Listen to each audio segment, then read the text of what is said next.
Today, for a very special Valentine's Day episode, we present a love story that has stood against adversity, hardship, mad scientists, alien invaders, and giant goldfish.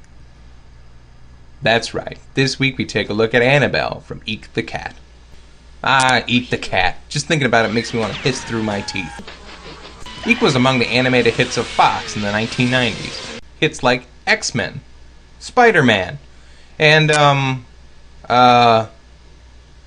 well, no. That one had its moments. No, that was actually Warner Brothers animation. No. God, no. No. Again, Warner Brothers. No. It's not even a cartoon. No. Well... God. Did I already say X-Men? Alright, so when Fox wasn't making cult classics, they were making utter crap.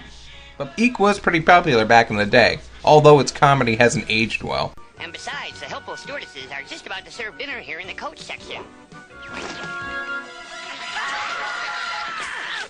I'd love to join you in first class for dinner. Maybe I can bring back a doggy bag for the kids. I need that cash prize. I'm trying to raise money for my little brother Timmy's brain operation. He thinks he's Madonna. Just pull the lever over there and open up that gate. Release the lawyers, send in the lawyers, watch them do their thing. When the truth all of you, you will be reduced to quivering, shivering things. Oh my, you're so short and fuzzy and purple. You remind me of Prince.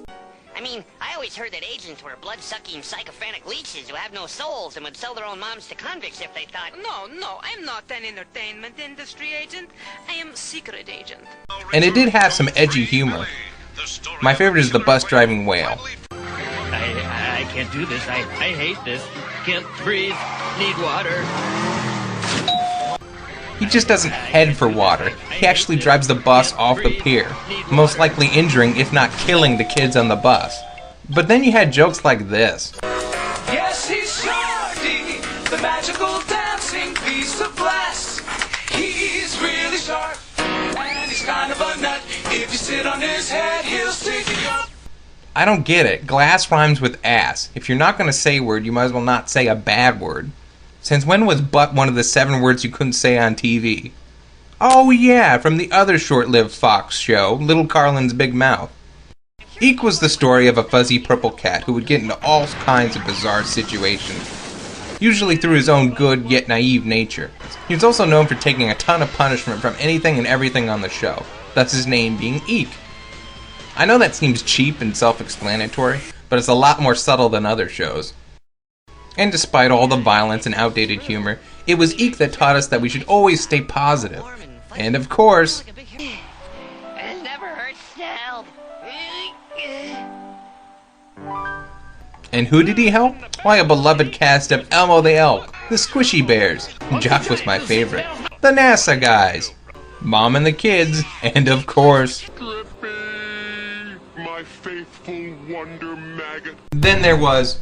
Whoa, what was that? Oh my god.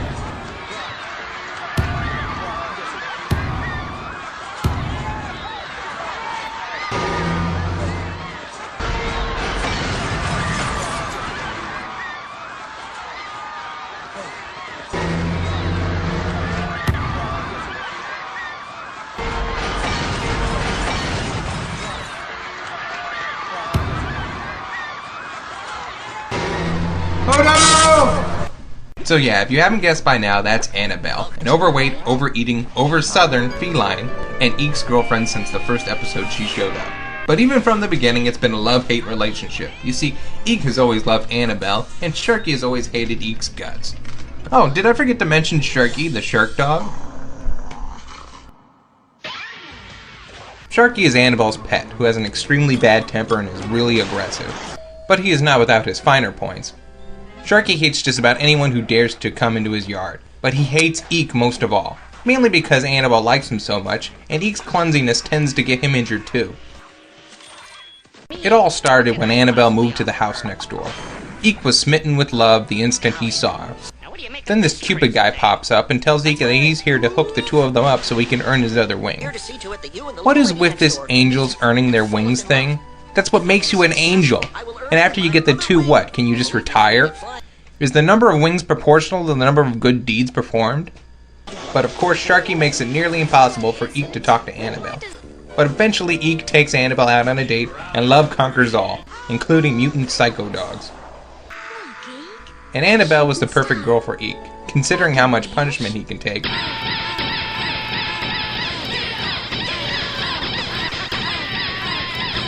Annabelle really did have the perfect body. For animated comedy, that is. Seriously though, let's analyze it.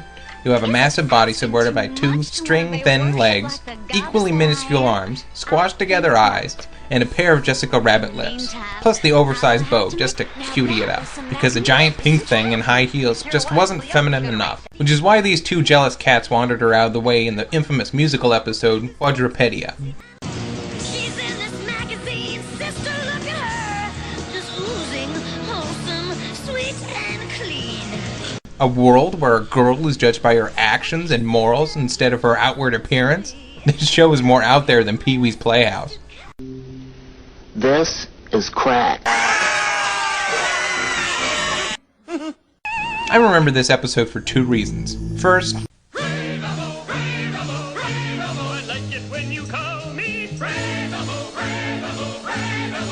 no, that was awesome, but I was talking more about how sometimes other characters say she's really attractive.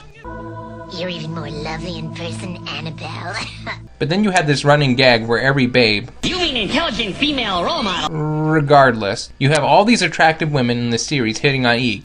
You magnificent cat. I can no longer contain myself.